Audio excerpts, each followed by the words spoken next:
Olá, e seja bem-vindo ao nosso espaço de serenidade. Neste exato momento, onde quer que você esteja, permita-se fazer uma inspiração profunda e lenta, e expire. Deixe para trás todos os pensamentos do dia que passou. Eles já não têm mais importância. Hoje, embarcaremos numa jornada que transcende a experiência habitual, indo além dos limites dos nossos mapas e até mesmo do nosso entendimento do tempo. Imagine um lugar, um mundo, um planeta, onde a lei fundamental do nosso universo, a flecha do tempo, aponta na direção oposta. E se, em vez de envelhecer, você rejuvenescesse? E se você se lembrasse do futuro, mas o passado fosse desconhecido? Nesta palestra para dormir, nós vamos explorar juntos este mundo paradoxal. Não tente analisar. Simplesmente escute. Permita que as imagens nasçam na sua mente, embalando você e levando-o para um sono profundo e restaurador. Está pronto para viajar para onde o fim é apenas o começo? Não. Antes que nossa nave espacial de pensamento atinja o destino, vamos parar um momento no espaço que nos é familiar. No nosso universo, o tempo flui apenas numa direção, do passado para o futuro. Os cientistas chamam isso de a flecha do tempo. E o principal motor dessa flecha é a segunda lei da termodinâmica, um conceito conhecido como entropia. Simplificando, a entropia é a medida da desordem ou do caos dentro de um sistema. E essa lei afirma que, num sistema fechado, como o nosso universo, a desordem está sempre a aumentar. Uma chávena que cai da mesa quebra-se em inúmeros pedaços, aumentando o caos. Ela nunca se reunirá de forma espontânea. O chá quente arrefece, libertando calor para o ambiente, mas o chá frio não voltará a aquecer sozinho. Este é o movimento do tempo, como o conhecemos, da ordem ao caos, do nascimento à morte. Mas e se imaginarmos um lugar onde essa lei funciona ao contrário, onde a entropia não aumenta, mas diminui, onde as chávenas partidas se recompõem sozinhas sobre a mesa e o chá frio volta a ficar quente? É para este mundo que nos dirigimos, um mundo com uma flecha do tempo invertida. Isto não é apenas uma fantasia, é uma experiência mental que nos força a ver o próprio tecido da realidade sob uma nova perspectiva. E agora, estamos prontos para saltar para esta realidade inacreditável. A nossa nave espacial está a diminuir a velocidade. Para lá da vigia, a escuridão do cosmos, mas esta é diferente. As estrelas não se limitam a brilhar, parecem puxar a luz de volta para dentro, tornando-se mais quentes e intensas, preparando-se para nascer num clarão ofuscante. Este é o primeiro sinal de que cruzamos o limite. Estamos a aproximar-nos do planeta que batizaremos de Cronos Inversus. Da órbita, ele é hipnotizante. As nuvens não flutuam no céu, mas sim condensam-se a partir do ar puro, apenas para choverem para cima, regressando ao firmamento. Os rios não correm para o oceano, mas sim dele se afastam, ramificando-se em milhares de riachos que galgam os picos das montanhas. As montanhas não são destruídas pela erosão. Pelo contrário, crescem lentamente, reunindo poeira e rochas em picos únicos e majestosos. Preparamo-nos para a aterragem. Os sistemas da nave confirmam que a atmosfera é respirável. No entanto, a sensação de nos aproximarmos desta terra é estranha. Uma sensação de déjà vu surge, misturada com uma completa incerteza. É como se estivesse a regressar a um lugar onde nunca esteve, mas do qual, por alguma razão, se lembra. É o seu eu futuro a enviar-lhe sinais, memórias do que ainda não lhe aconteceu, mas que já aconteceu a essa versão sua. As portas da eclusa abrem-se. O ar cheira a ozono e terra úmida, mas não é um cheiro de decadência, é o aroma da criação. Dá o primeiro passo na superfície deste planeta, onde o tempo flui ao contrário, e o mundo à sua volta começa lentamente a compor-se, do futuro para o passado. Este primeiro passo é, na verdade, o seu último nesta terra. Acabou de chegar, mas a sua jornada aqui já está a aproximar-se do seu início. Sinta este solo macio e maleável debaixo dos seus pés. Ele não se compacta, pelo contrário, fica mais solto a cada passo futuro que der, preparando-se para o receber. Este é um mundo onde a pegada permanece no chão antes mesmo de pisar, onde o eco soa antes da palavra. E aqui está, no limiar deste mundo, no seu ponto de chegada, que para os seus habitantes é o ponto da sua despedida. Ao olhar em redor, a flora local salta à vista. Aqui, as árvores não nascem de sementes. Pelo contrário, os gigantes poderosos e ramificados encolhem lentamente, os seus galhos retraem-se para o tronco, as folhas regressam a botões e o tronco principal afina até se transformar num minúsculo rebento. Este, por sua vez, é absorvido pela terra, deixando para trás apenas a semente. Repara numa folha caída no chão. Ela não apodrece. Em vez disso, lentamente recupera o verde, enche-se de seiva e, de repente, num dado momento, voa para cima, agarrando-se a um ramo da árvore. Todo o ciclo de vida vegetal é uma jornada do complexo para o simples, da morte para o nascimento. As flores não desabrocham, pelo contrário, elas enrolam as suas pétalas em botões, escondendo a beleza do mundo. O fruto não cai do ramo, ele voa de volta do chão, diminuindo de tamanho até se transformar numa flor. Este espetáculo é, ao mesmo tempo, lindo e ligeiramente inquietante. Viola os nossos instintos mais profundos. Estamos habituados a ver o crescimento e o florescimento como um símbolo de vida, e a murcha como o fim. Mas aqui, tudo se inverte. O definhar é apenas a preparação para uma explosão de cor, e o crescimento é a rota para o desaparecimento. Aproxima-se de uma destas árvores. A sua casca é quente e viva ao toque. Sente a seiva a fluir, mas não para cima, em direção às folhas, e sim para baixo, em direção às raízes, entregando energia à terra. A árvore não consome, ela doa. Na terra, ela recolheria dióxido de carbono para libertar oxigênio puro, mas neste lugar, o processo inverte-se. A árvore inspira oxigênio e expira dióxido de carbono, que será então absorvido pelos animais. Este ecossistema é um ciclo fechado perfeito, mas opera numa direção incomum para nós. Fica debaixo da copa deste gigante que murcha e percebe que, para ele, não é um fim, mas sim um amanhecer. O seu auge, a sua juventude, ainda está para vir, quando se transformar num rebento pequeno e frágil. Isto leva-o a refletir sobre a nossa própria percepção da vida e da morte. Será que o nosso fim é também o início de outra coisa? Agora, concentremo-nos na fauna deste mundo. À distância, avistamos uma manada de criaturas graciosas que lembram cervos. Contudo, eles não pastam. Eles expelem de suas bocas a grama perfeitamente mastigada, que se recompõe em hastes de relva inteiras e intocadas no campo. Os animais aqui não se alimentam, eles anti-alimentam-se. O processo digestivo funciona em sentido inverso.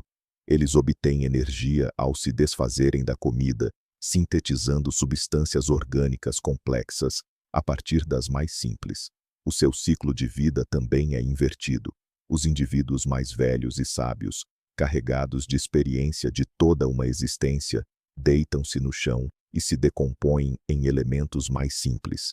Estes, por sua vez, são reunidos no corpo da mãe para que possam nascer pequenos e cheios de vitalidade. Os predadores não caçam. Eles encontram uma presa que já estava morta, a qual revive dentro de suas mandíbulas, sendo em seguida libertada, repleta de vigor e saúde. A dinâmica predador-vítima é um ato de criação, não de aniquilação. Este é um mundo onde o perigo não é ser devorado, mas sim ser construído. Observem o voo da ave. Ela se move de cauda, batendo as asas para frear, não para ganhar velocidade. Ela não constrói ninhos, ela os desmonta, galho por galho. Os filhotes não chocam dos ovos. Eles, ao invés disso, sobem de volta para eles. O ovo se fecha e a mãe o reabsorve para o seu corpo. Os sons deste mundo também são incomuns. Os pássaros não cantam, eles introjetam o silêncio em seus bicos. Seus trinados começam no clímax e diminuem até o silêncio total. O rugido do predador não é uma ameaça de ataque, mas sim o sinal de que o ato de ressurreição da vítima foi concluído. Toda esta fauna vive em completa harmonia, mas essa harmonia se baseia em princípios opostos aos nossos. A sobrevivência aqui não é uma luta por recursos, mas um processo de doação. A força não reside na capacidade de tirar uma vida, mas na capacidade de a devolver. E observando estas criaturas surpreendentes, começamos a compreender que a vida pode existir nas formas mais inconcebíveis e que as suas leis não são tão absolutas quanto pensamos. Está na hora de falarmos sobre a vida inteligente em Cronos inverso. Como seria uma sociedade onde o tempo flui em sentido contrário? Imagine uma cidade. Os edifícios não são construídos, mas sim lentamente desmantelados. Novos e brilhantes arranha-céus transformam-se gradualmente em ruínas, que são depois retiradas tijolo por tijolo, até que no seu lugar reste apenas um campo vazio. Para os habitantes deste mundo, as ruínas não são um símbolo de declínio, mas sim o prenúncio de uma futura magnificência. Eles olham para os escombros e vislumbram neles um futuro e belo palácio. A sua arquitetura é a arquitetura da decadência previsível. Os habitantes deste mundo, que chamaremos de cronoaltas, nascem da terra. No final da sua jornada, a pessoa, já velha e sábia, deita-se numa sepultura e o seu corpo é lentamente reconstituído no útero materno. Para eles, o nascimento é o momento mais trágico, pois é a despedida do mundo, e a morte é o momento mais feliz, pois é a aquisição de toda a plenitude de conhecimento e experiência, que eles perderão gradualmente ao longo da sua vida inversa. Eles nascem já idosos, detentores de toda a sabedoria do mundo, mas a cada dia que passa, rejuvenescem e ficam mais ingênuos, esquecendo tudo o que sabiam. A sua educação é um processo de desaprendizagem. As crianças vão à escola para esquecer teoremas complexos e aprender verdades simples. O seu objetivo não é acumular conhecimento, mas sim livrar-se dele, de modo que, no momento da sua morte na infância, atinjam o estado de pura e inocente ignorância. A sua linguagem também é invertida. Eles falam as frases começando pelo fim. Para os compreender, é preciso esperar pelo final da frase e rebobiná-la mentalmente. Tudo contigo bem estará, dizem, e para eles, isto soa perfeitamente natural. Mas, ao caminhar pelas ruas desta cidade, você vê as pessoas a moverem-se de costas. Eles não olham para onde estão a ir, porque se lembram de onde irão chegar. Vamos mergulhar na psicologia dos crononavegadores. Como é que eles veem o mundo, tendo a memória do futuro, mas nenhuma noção do que já passou? Para eles, não existe o conceito de surpresa ou imprevisto. Cada dia das suas vidas é pré-determinado pelas suas memórias. Sabem com quem vão encontrar, sobre o que vão conversar e o que vão sentir. A sua vida não é uma sucessão de descobertas, mas sim uma sucessão de perdas previsíveis. Sabem quando vão encontrar o amor, mas também sabem a data e a hora exata em que o vão desamar, e a data em que se encontrarão pela primeira vez, apenas para se tornarem estranhos. Imagine um relacionamento neste mundo. Começa com a amargura do término. Duas pessoas que já estiveram juntas encontram-se para dizer adeus para sempre. Depois, à medida que vão rejuvenescendo, o relacionamento torna-se cada vez mais quente e íntimo. Vivem a maturidade, a paixão, a fase de enamoramento, até chegarem finalmente ao primeiro e mais emocionante encontro. E depois disso, encontram-se na rua como dois completos estranhos e apenas passam um pelo outro. O amor deles é uma viagem de um final amargo para um começo feliz, que é, paradoxalmente, o fim do seu conhecimento mútuo. E quanto aos crimes e castigos? O sistema judicial aqui funciona de forma preventiva. Uma pessoa é presa não pelo que fez, mas sim pelo que fará. É libertada no exato momento em que comete o crime, porque o seu tempo de prisão já foi cumprido. Para eles, isto é lógico. A punição deve preceder a infração para a evitar. Mas o paradoxo é que não a evita. Apenas garante que ela irá acontecer. A vida inteira deles é permeada pelo fatalismo. Não tem livre-arbítrio, tal como o entendemos, porque o futuro já aconteceu e está gravado nas suas memórias. Não podem alterar as suas ações, pois isso violaria a relação de causa e efeito, que no seu mundo opera de forma inversa. São atores numa peça que já assistiram, mas que são obrigados a encenar os seus papéis até ao momento em que tudo começa. Vamos analisar a economia e a tecnologia de um mundo onde o tempo corre para trás. Aqui, a produção é, na verdade, um processo de desmontagem. As fábricas não criam novos produtos. Pelo contrário, elas recebem dos consumidores itens usados e quebrados, e os desfabricam até voltarem ao estado de matéria-prima. O operário da linha de montagem não constrói um carro. Ele o desmonta cuidadosamente, peça por peça, até que o resultado final seja apenas uma pilha de metal, plástico e borracha. A riqueza não é medida pelo que você acumula, mas sim pelo que você se desfaz. As pessoas mais abastadas são aquelas que vivem em casas vazias, pois elas já reverteram a compra de toda a sua mobília e eletrônicos. O fluxo monetário é invertido. Quando você compra algo, na verdade, você está entregando o item e recebendo dinheiro por ele. Sua carteira não esvazia, ela se enche. Portanto, o objetivo de todos não é ganhar, mas sim gastar, ou se livrar de mercadorias, o máximo possível. O trabalho é o lugar onde você comparece para pagar e realizar uma tarefa que leve à redução da ordem ou entropia. Por exemplo, o bombeiro não apaga o fogo, ele o acende. Ele chega a uma casa queimada e, usando equipamentos especiais, a reconstrói das cinzas, puxando o fogo de volta para a fonte de ignição. Para eles, ele é um herói, um criador. E quanto à tecnologia? Os computadores não calculam, eles descalculam. Você insere a resposta, e o programa encontra os dados de entrada e o problema original. A internet não é uma rede para obter informação, mas sim para o esquecimento. Você acessa um site e a informação é apagada, tanto do seu cérebro quanto do servidor. Para eles, o progresso é o regresso. As tecnologias mais recentes são as mais primitivas. A civilização deles se move de naves espaciais complexas e inteligência artificial para máquinas a vapor e, finalmente, para ferramentas de pedra.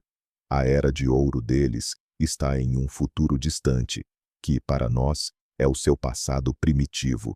É um mundo onde a inovação é a simplificação e o desenvolvimento é o retorno às origens. E nisso tudo, há uma lógica, estranha talvez, mas ainda assim, uma lógica. A arte e a cultura em cronos inversos são um tópico à parte e absolutamente fascinante. Imagine um pintor. Ele não pega numa tela limpa para aplicar tintas. Pelo contrário, ele começa com uma obra-prima pronta. E a sua missão é, pincelada por pincelada, remover cuidadosamente a tinta da tela até que esta fique completamente virgem. O ato de criação é o ato de apagamento. Os maiores artistas são aqueles que deixam para trás as telas mais limpas. O escultor começa com uma estátua finalizada e lentamente, pedaço por pedaço, acrescenta mármore até que ela se transforme numa massa disforme. O seu objetivo é ocultar a forma e não revelá-la ao mundo. Os músicos tocam as suas sinfonias de trás para a frente. O concerto inicia-se com aplausos ensurdecedores no meio de um silêncio total. Em seguida, a orquestra começa a executar a peça final, movendo-se de acordes altos e triunfantes para os mais suaves e gentis. A música não se desenvolve, ela se retrai, até se calar numa única nota. Depois disso, O silêncio domina a sala e os espectadores dispersam-se. Os escritores não escrevem livros, eles desescrevem-nos. Pegam num volume já pronto e, página após página, palavra por palavra, apagam o texto até restar apenas uma pilha de folhas em branco. Para eles, o grande romance é aquele em que, no futuro, não restará sequer uma palavra. A história, como ciência, dedica-se aqui a prever o passado. Os historiadores estudam o futuro para compreender quais os eventos que os levaram ao que já recordam. Os seus arquivos estão repletos de documentos que ainda não foram escritos. Sabem como terminará uma guerra, mesmo antes que esta comece. Mas não sabem por que começou. A sua tarefa é encontrar essa causa no passado, que para eles é nebuloso e desconhecido. Toda a sua cultura é um reflexo da sua percepção do tempo. Não se esforça pela criação do novo, mas pelo retorno ao primordial. Não pela autoexpressão, mas pelo autossacrifício. É uma cultura que valoriza o silêncio mais do que a música e o vazio mais do que a forma. Pensemos no nascimento e na morte, ou, para usar a terminologia dos crononautas, na chegada e na despedida. Para eles, a despedida é o momento mais importante e alegre da vida. Quando uma pessoa atinge o auge da sua juventude, o que seria para nós, por volta dos 100 anos, ela sente um desejo irresistível de retornar à origem. Ela se dirige a um local especial, que podemos chamar de cemitério, ou melhor, de nascitório. Lá, ela se deita na terra. Seu corpo não se decompõe. Pelo contrário, ele começa a se compactar, a diminuir, a reunir-se em uma única célula que, então, é misticamente transferida para o corpo de sua futura mãe. Este processo é cercado de rituais e festividades. Os parentes se reúnem para congratular o moribundo pelo seu iminente nascimento. Eles cantam cânticos de alegria e relembram o seu futuro. A morte, neste contexto, não é uma tragédia, mas um triunfo. É o momento em que a pessoa finalmente se liberta do fardo do corpo físico e transita para um estado de puro potencial. Já a chegada, ou nascimento, é um evento triste. Ela acontece na velhice profunda. A pessoa surge no mundo já enrugada, de cabelos brancos e com a memória completa de sua vida futura. Ela conhece todas as tristezas e alegrias que terá de esquecer. Suas primeiras palavras não são balbucios, mas sim aforismos sábios. Contudo, seu corpo é fraco e debilitado. A família recebe o recém-nascido idoso com uma tristeza silenciosa. Eles sabem que ele enfrentará um caminho longo e árduo, descendo a escada da vida. Ele terá de perder amigos e entes queridos, à medida que estes forem nascendo. Terá de esquecer livros e músicas favoritas. Terá de ficar cada vez mais fraco intelectualmente, até atingir o estado de um bebê despreocupado, porém ignorante, preparando-se para a sua despedida do mundo.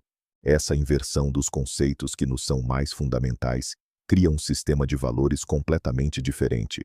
Eles não temem a morte, eles a aguardam.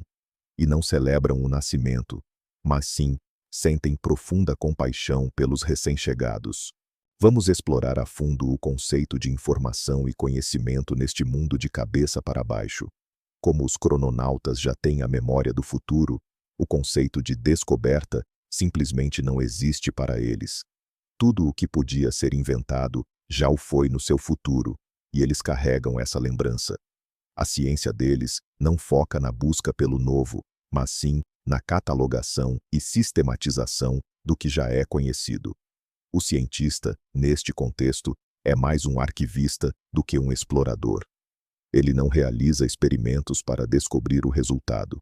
Ele já o sabe de antemão, e o seu teste serve apenas para observar como o evento se desenrola. Imaginemos uma biblioteca em cronos inversos.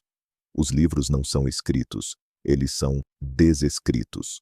Novas obras surgem nas prateleiras já concluídas, não se sabe por quem ou quando. A missão do bibliotecário não é preservar esses livros, mas sim garantir que sejam apagados na hora certa.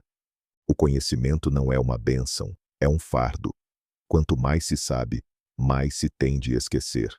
O sistema educacional é construído sobre o princípio da regressão intelectual. Geniais estudantes entram nas universidades e de lá saem como especialistas eruditos. Nos colégios, eles esquecem a especialização, adquirindo um conhecimento mais vasto. Na escola primária, perdem essa amplitude, estudando apenas o básico, e é no jardim de infância que alcançam a bem-aventurada ignorância. O seu desenvolvimento intelectual é uma jornada do saber total à inocência. As notícias no seu mundo relatam o passado. O locutor de televisão anuncia: ontem ocorreu o evento que levou a aquilo que todos nós hoje recordamos.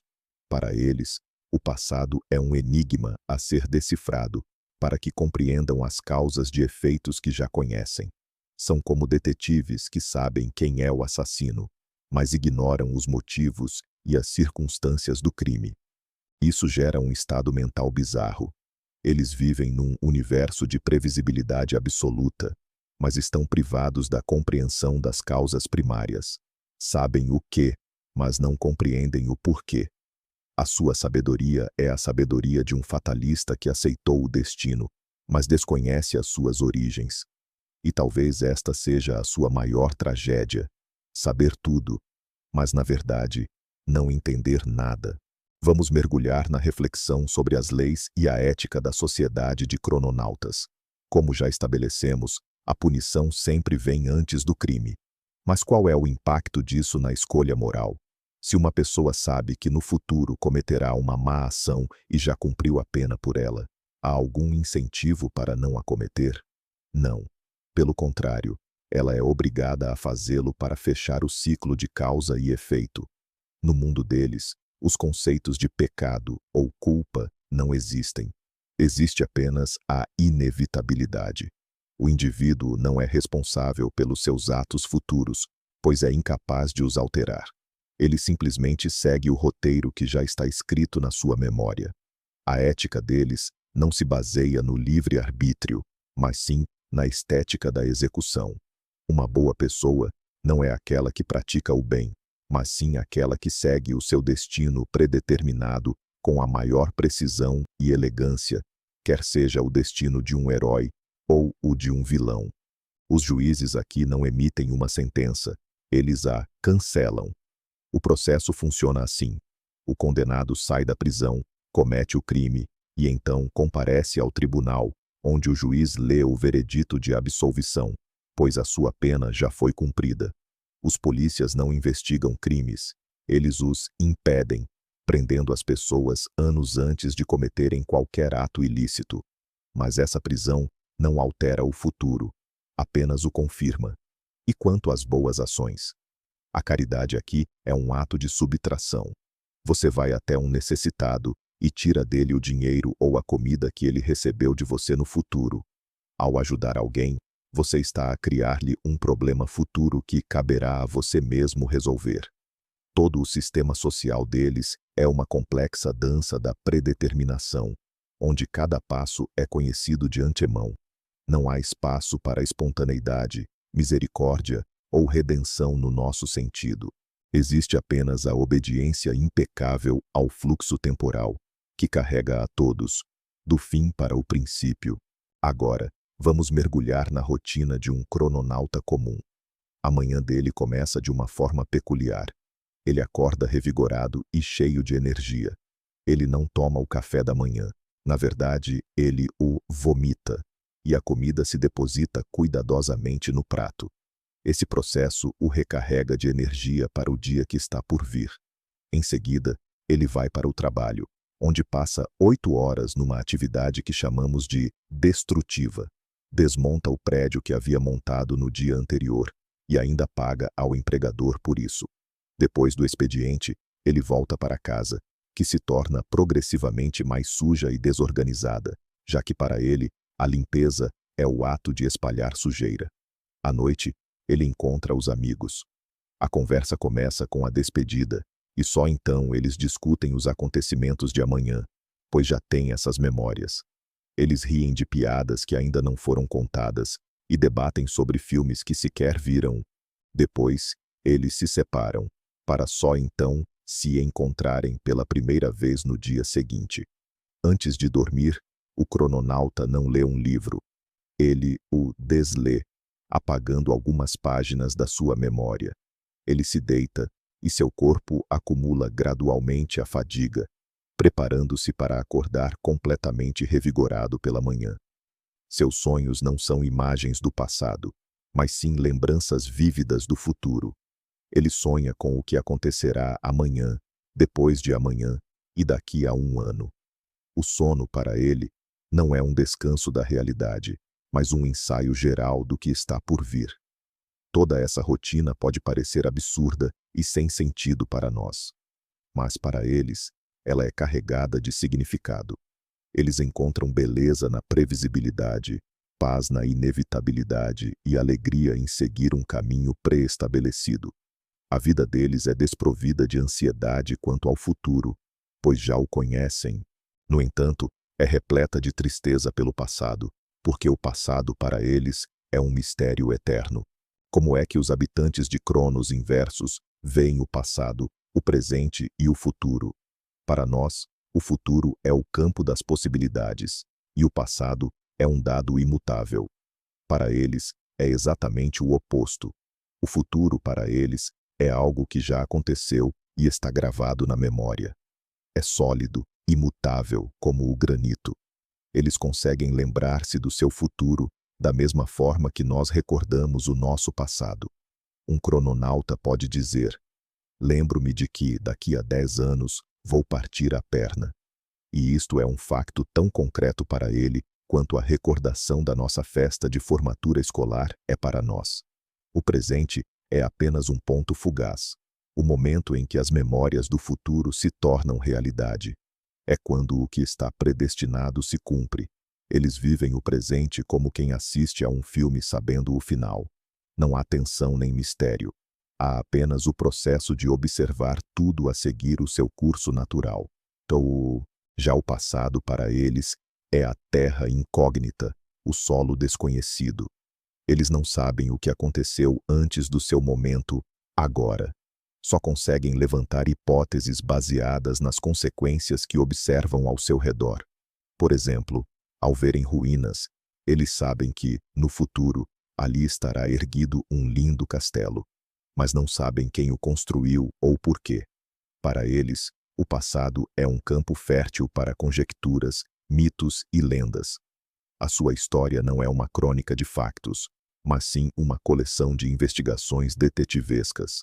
Esta inversão da perspectiva temporal altera radicalmente a sua visão do mundo. Eles não traçam planos para o futuro, porque os planos já foram traçados por eles. Em vez disso, esforçam-se por desvendar os mistérios do passado. Não buscam o progresso, pois sabem que o que os espera é o regresso. A sua principal tarefa filosófica não é mudar o mundo, mas sim compreender por que é que ele se tornou tal como o recordam no futuro.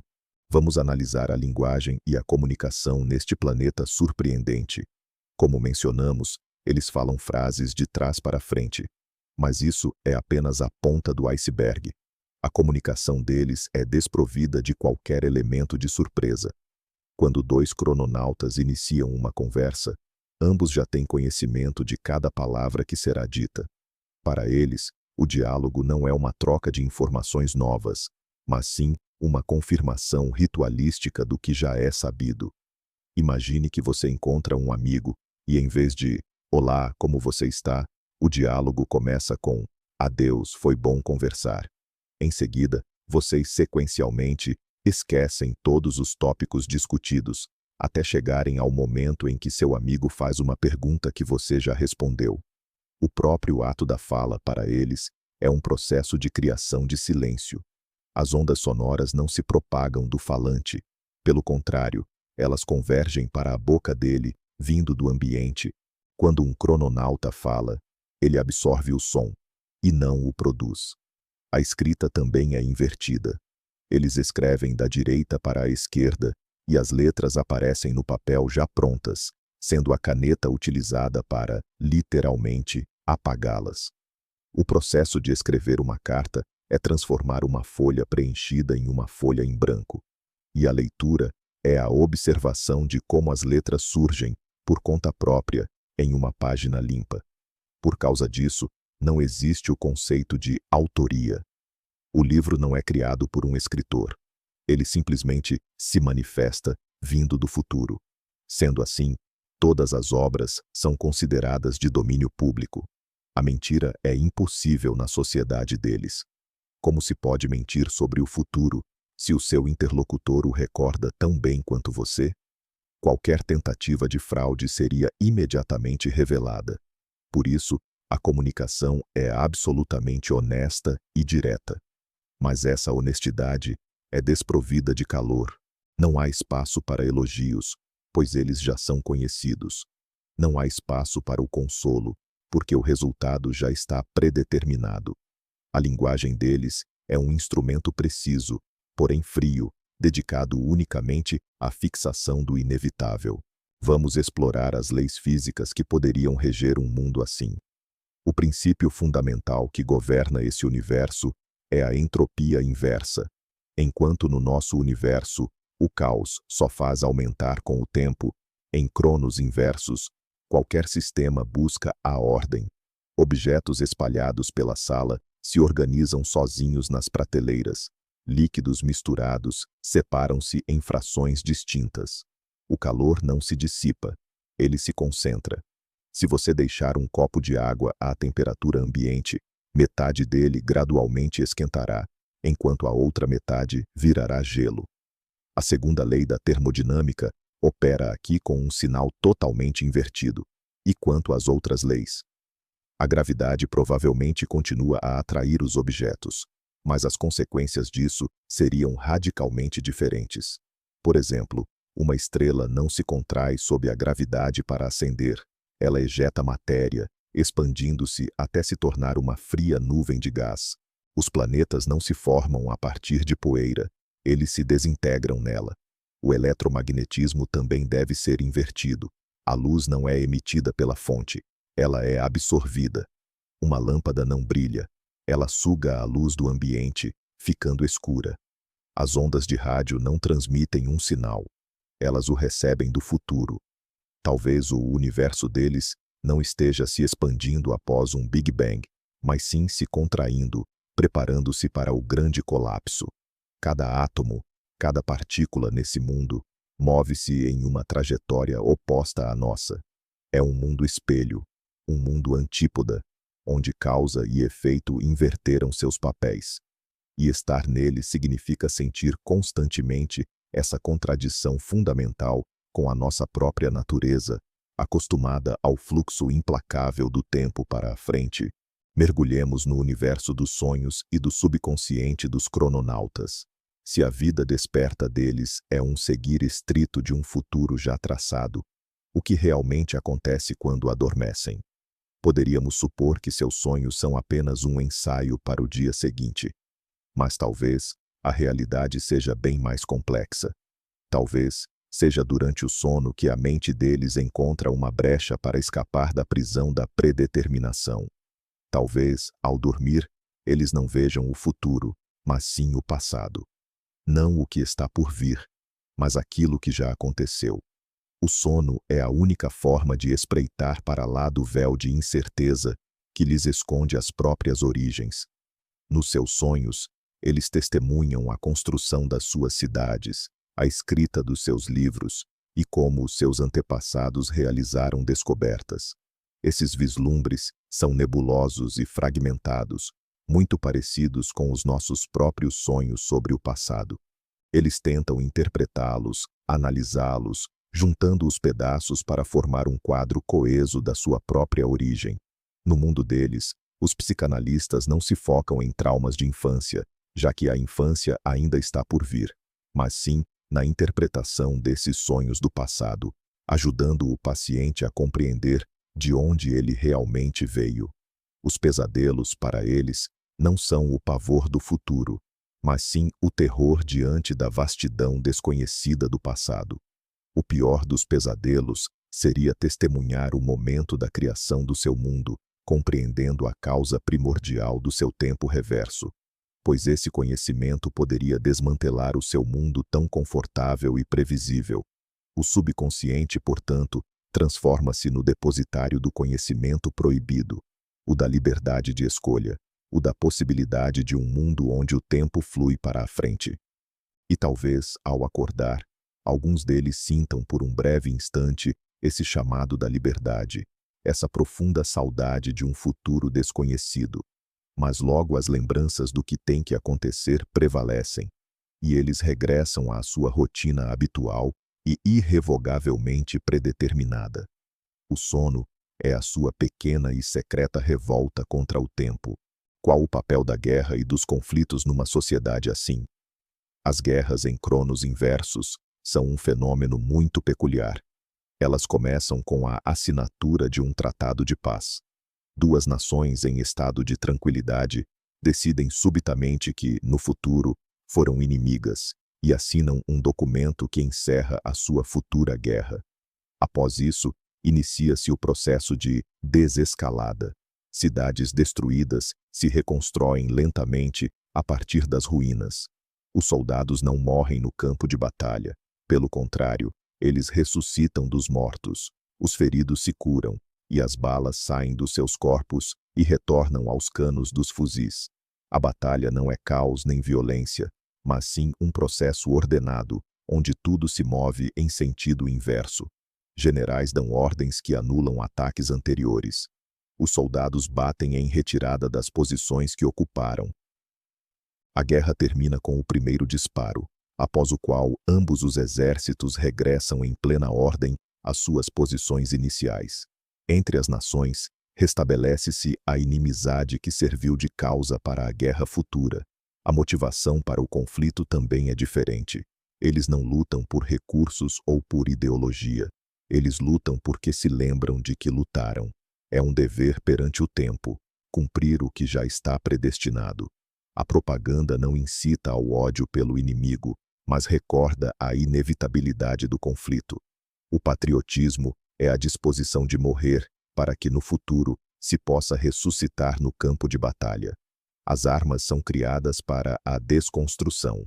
As fábricas não produzem tanques, mas sim pilhas de sucata, que no campo de batalha são montadas e transformadas em máquinas de guerra. Tudo isso transforma a guerra num ritual trágico, porém inevitável, no qual não há vencedores nem vencidos. Há apenas participantes cumprindo os seus papéis numa drama que já é conhecido de antemão. Vamos analisar a religião e as crenças espirituais dos crononautas. Se o futuro é conhecido e o passado é um mistério, em que se baseiam as suas convicções? Os seus deuses não são os arquitetos da criação, mas sim os seus demolidores. Eles acreditam que num passado longínquo, nebuloso para eles, existiu um ser supremo, ou um grupo de entidades, que criou o universo. E agora, a missão destes deuses é desconstruí-lo lenta e metodicamente, devolvendo-o ao estado de nada primordial. Os seus profetas não são aqueles que preveem o futuro, porque este é sabido por todos, mas sim aqueles que se esforçam por relembrar o passado. São historiadores místicos que, através de meditações e rituais, procuram espreitar por trás do véu do tempo para vislumbrar o ato da criação. Os seus textos sagrados são livros que ainda não foram escritos. Eles acreditam que, no futuro, as páginas em branco irão revelar as epifanias da sua própria origem.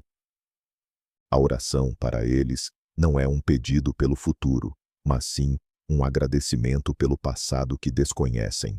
Eles rendem graças aos deuses por terem criado o mundo que agora avança de forma tão bela e ordenada em direção ao seu ponto de partida. A conceção de céu e inferno também está invertida. O paraíso não é a vida eterna após a morte, mas sim o estado de não ser total antes do nascimento. É o retorno à fonte, a fusão com o absoluto. O inferno é a própria vida. É o fardo de conhecer o futuro. É o ciclo interminável de perdas e esquecimento. Portanto, o seu principal objetivo espiritual não é salvar a alma, mas sim livrar-se dela. É percorrer dignamente o caminho do ancião sábio ao bebé inocente e aceitar com alegria a despedida, ou seja, o nascimento no não ser. A sua religião é a do fatalismo total e da aceitação, onde a virtude máxima não é lutar contra o destino, mas segui-lo com profunda gratidão. Vamos imaginar como seria a medicina e a saúde num planeta onde o tempo corre para trás. As doenças aqui não se desenvolvem, elas revertem-se. A pessoa não adoece, ela recupera, mas no sentido de reverter o processo. O ciclo começa quando um indivíduo totalmente saudável, de repente, começa a tomar medicamentos. Em seguida, surgem os sintomas da doença, que vão enfraquecendo progressivamente até ele chegar ao momento exato em que foi infectado ou sofreu o trauma. O médico neste mundo não é quem cura, mas sim quem inicia o mal. A sua função não é diagnosticar e prescrever tratamento, mas sim o oposto. Tendo um paciente saudável, deve determinar de que doença ele se vai curar no futuro e prescrever-lhe a ingestão de medicamentos profiláticos que provocarão o aparecimento dos sintomas. Os cirurgiões não realizam operações, eles descosturam as feridas. O paciente chega com uma cicatriz já curada. O cirurgião faz o corte e, em seguida, a ferida no corpo do paciente fecha-se sozinha, expelindo a bala ou o estilhaço. O processo de envelhecimento, como o conhecemos, é na verdade um processo de rejuvenescimento. Mas este também é acompanhado pelas suas próprias doenças. Por exemplo, a demência senil é aqui a genialidade infantil. O ser humano nasce com todo o conhecimento, mas à medida que rejuvenesce, o seu cérebro regride e ele perde a memória e as capacidades cognitivas. Os distúrbios psiquiátricos também existem. A depressão não é uma tristeza sem motivo pelo passado, mas sim uma alegria desmotivada em relação ao futuro, que, como todos sabem, é repleto de perdas. A ansiedade não é o medo do futuro desconhecido, mas sim o pavor e o terror em relação a um passado desconhecido.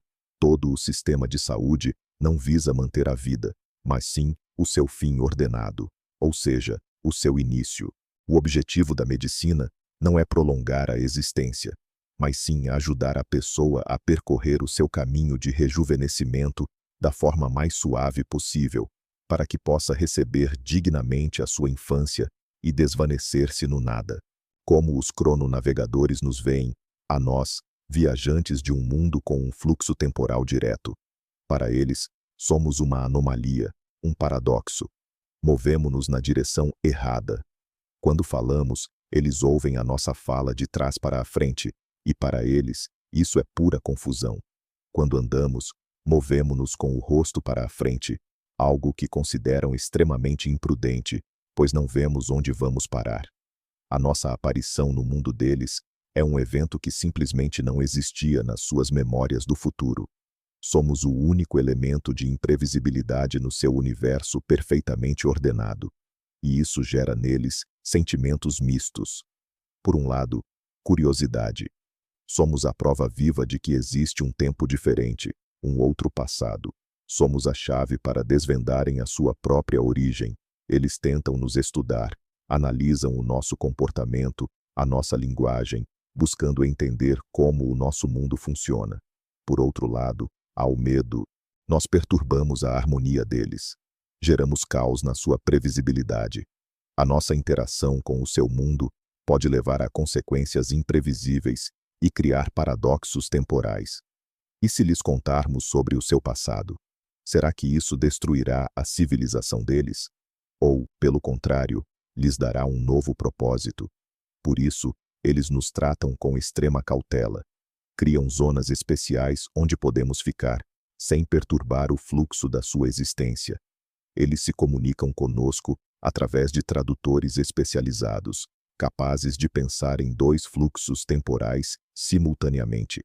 Para eles, somos, ao mesmo tempo, mensageiros de outro mundo e perigosos invasores. Somos a única esperança de desvendarem os mistérios do universo, mas também a maior ameaça à sua estabilidade. A nossa presença aqui os confronta com a principal questão filosófica.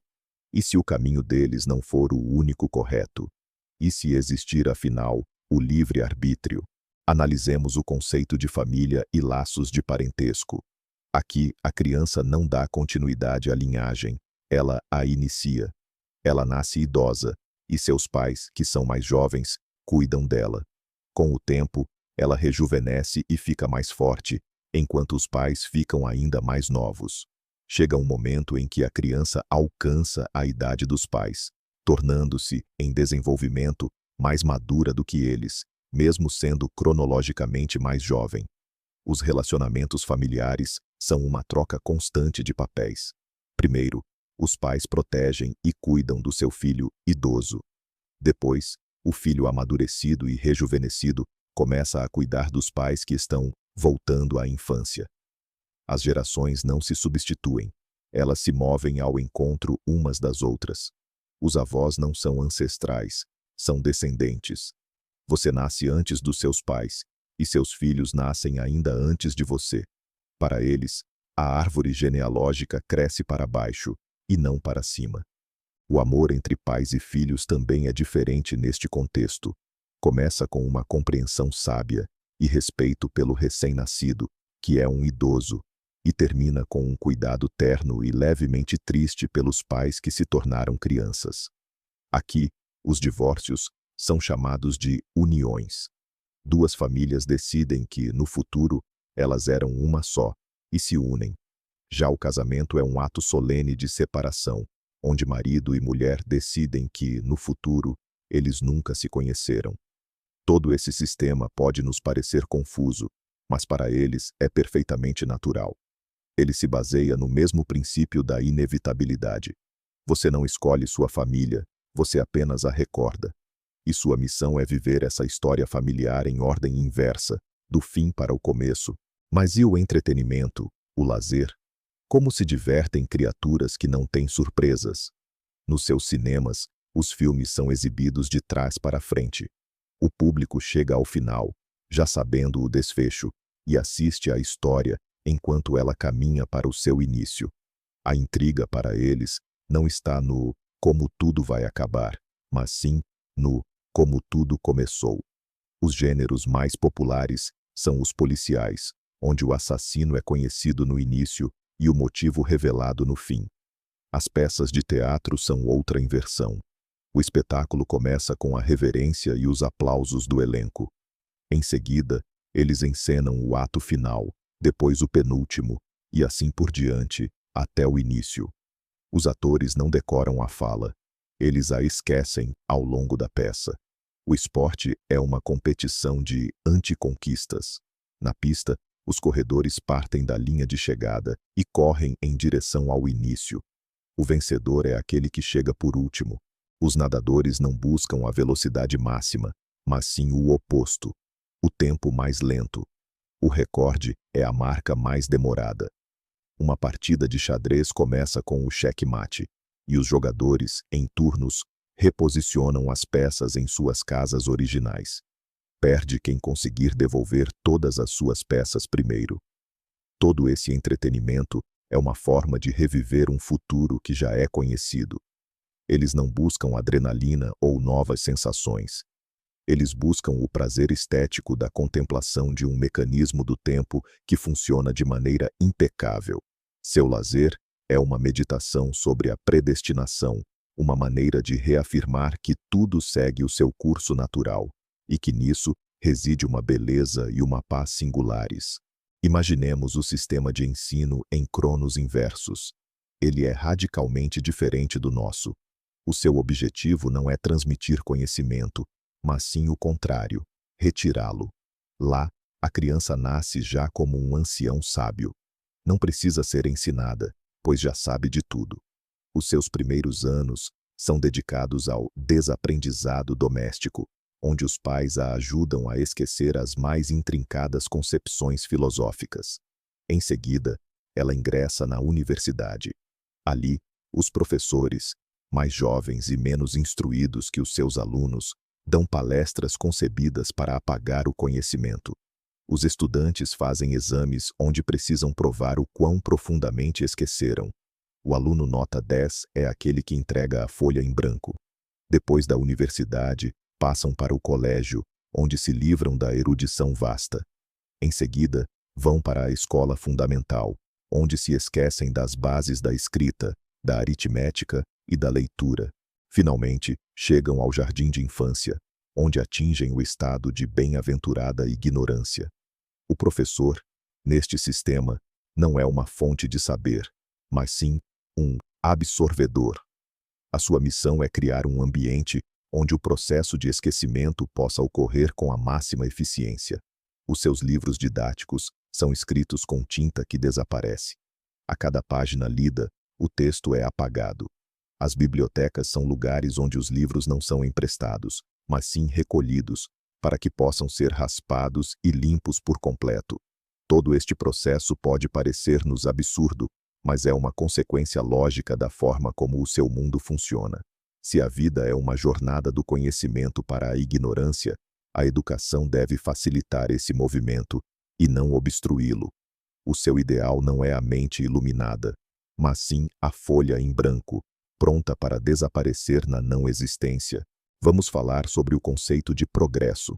No nosso mundo, progresso é avanço, desenvolvimento tecnológico, acúmulo de conhecimento e melhoria na qualidade de vida.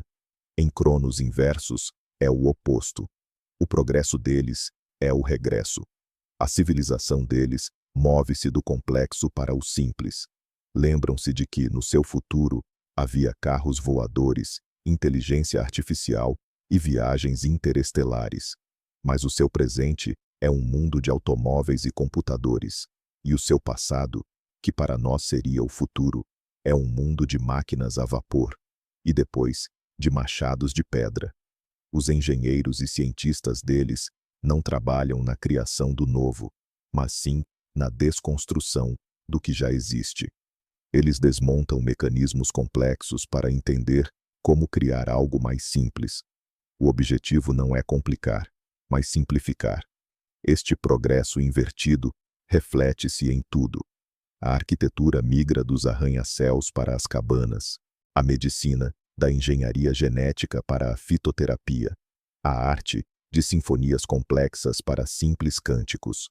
A era de ouro deles não está à frente, mas sim para trás, naquele futuro distante de que se lembram. O que os espera é o estado primitivo. Mas eles não veem nisso uma tragédia. Pelo contrário, para eles, este é um caminho para a harmonia, para a fusão com a natureza. Acreditam que a complexidade gera problemas e a simplicidade, felicidade. A civilização de cronos inversos não busca conquistar o universo, busca se dissolver nele. E neste movimento de retorno, em direção às suas origens, eles encontram seu próprio e único significado de existência. Como será que os crononautas percebem o espaço? Estará o seu tempo inverso ligado a uma percepção espacial única? É provável que sim. Se para nós o espaço é uma arena onde avançamos e conquistamos novos territórios, para eles é algo do qual precisam se afastar, algo de que precisam fugir. As viagens, na verdade, não são de A para B, mas o oposto, de B para A.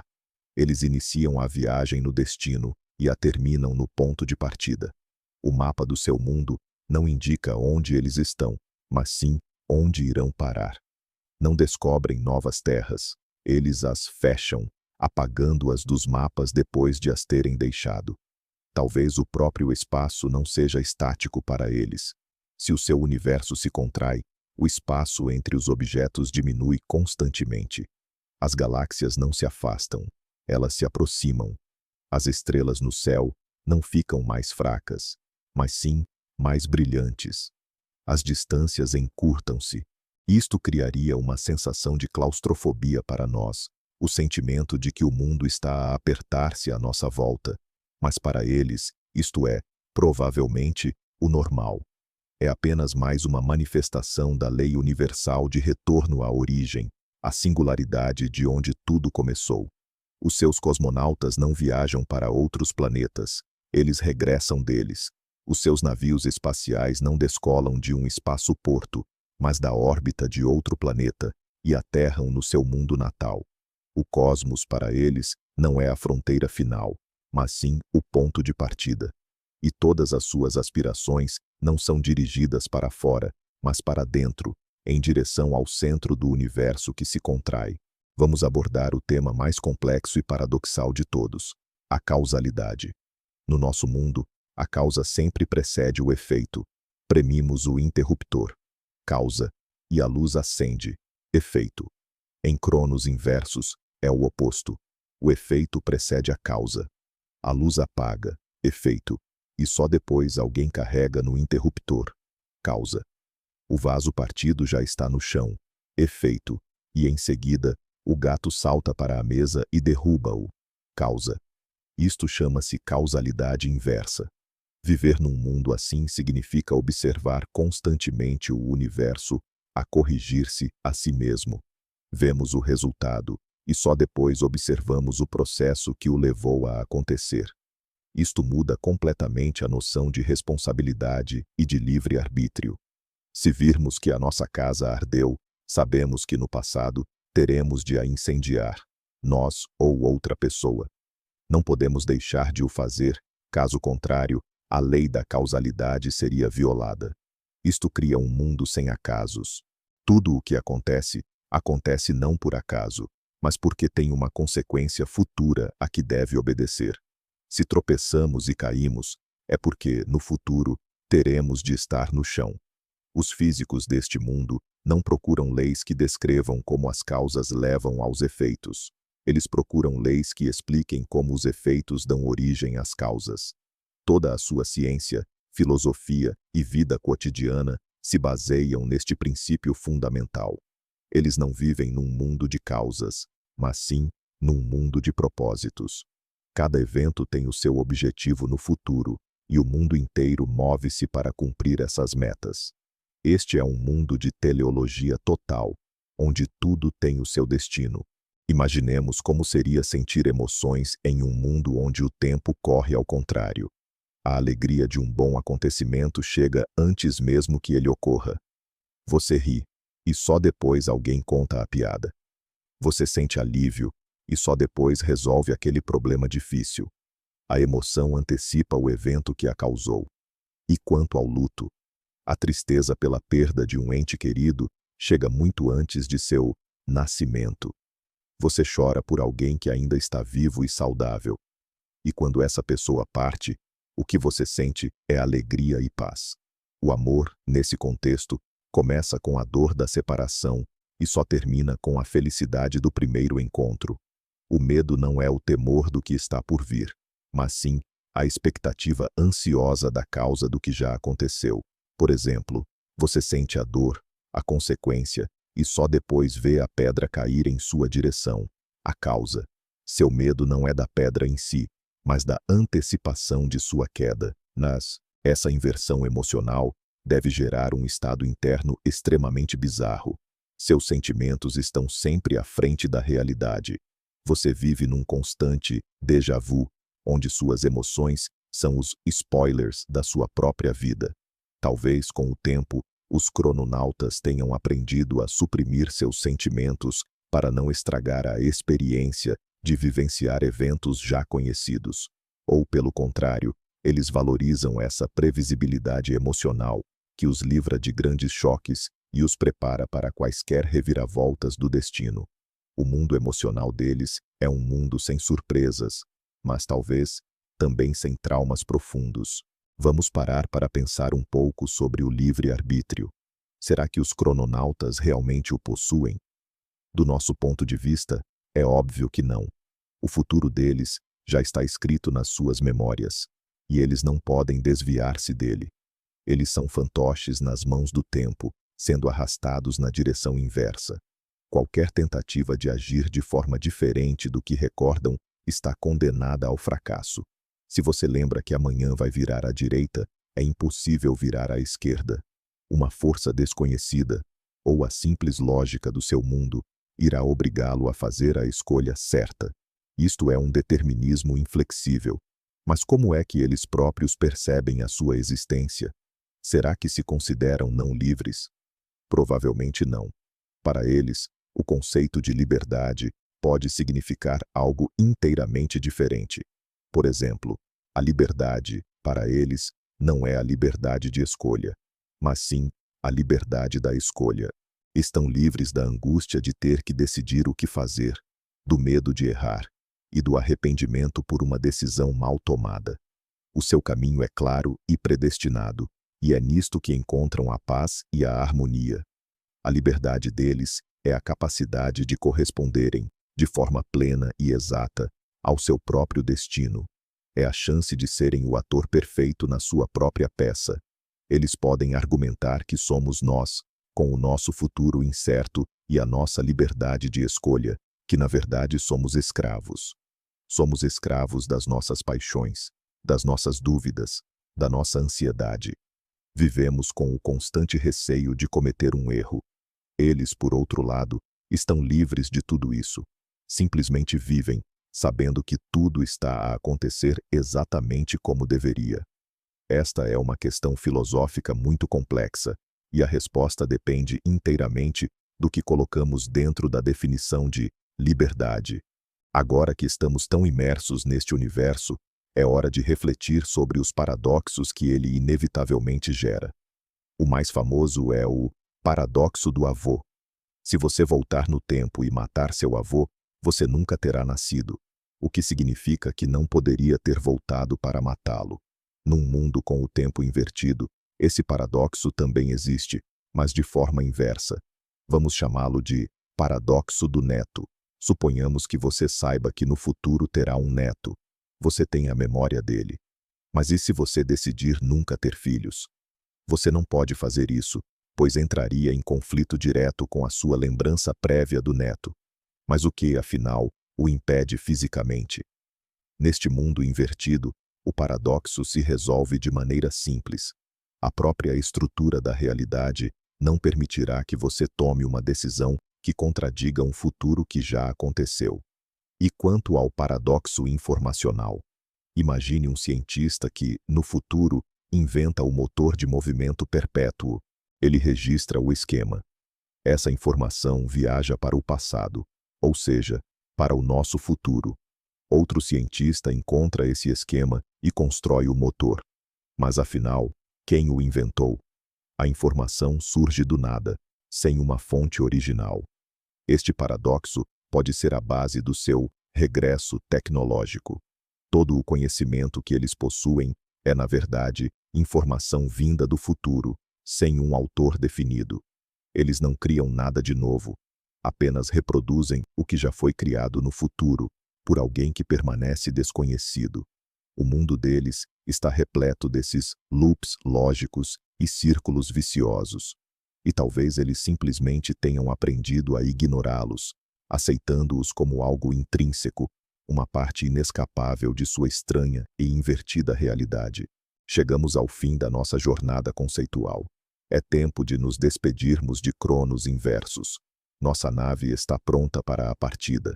Estamos no exato ponto de chegada, mas enquanto para nós uma eternidade se escoou, para este mundo, o tempo permaneceu imóvel. Levamos conosco as lembranças deste lugar assombroso, sem deixar, contudo, qualquer marca da nossa passagem.